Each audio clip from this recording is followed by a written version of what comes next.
risk for you in 3 minutes. Whenever a risk is identified, the risk is put in the risk register. You set a risk owner.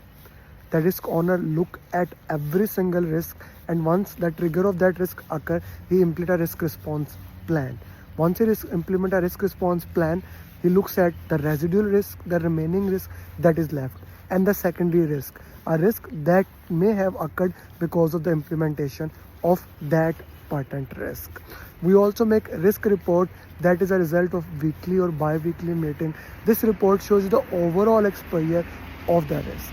Risk is anything that may or may not happen. You identified before happening, you put it in the risk register. Risk register will have all the risk from the project. As a project manager, it is your job to make sure all the risks are identified. Most of the projects are destroyed because you are unable to identify risk. You identify the risk using every single tool.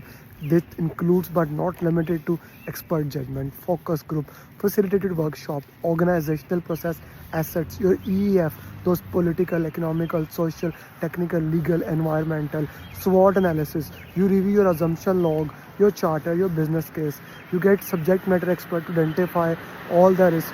Once you identify the risk, you put in the risk register. Once you have put in the risk register, you categorize them, prioritize them using qualitative risk analysis and quantitative risk analysis. Qualitative risk analysis taking all the risk and ranking them high, medium, low, and quantitative is using the tools like Monte Carlo analysis, simulation, sensitivity analysis, affinity estimations, expected monetary value, and decision tree. Once you have ranked the risk, then you make the risk response plan using risk response strategies. Like for positive risk that are called opportunity, you use exploit.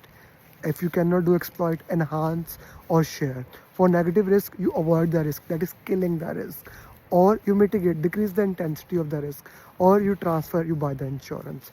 If you cannot do that, and it is more than your threshold, you can escalate it to the management, or you can accept the risk, and those accepted risk, then you set a risk owner who will be monitoring it. Whenever you start a risk management process, the first thing is make the risk management plan. Risk management plan does not have a risk in it. It defines the process, how the risk should happen, how you are gonna do audit later on. What is the definition of risk? What is the risk attitude of the stakeholder? Are the risk seeker, averse, neutral? How are they? What is their appetite? Like how much risk they are willing to take. You make the risk management plan, and then you start identifying the risk. The first thing is risk management plan, then risk register, issue log, risk report. And I hope this helps you.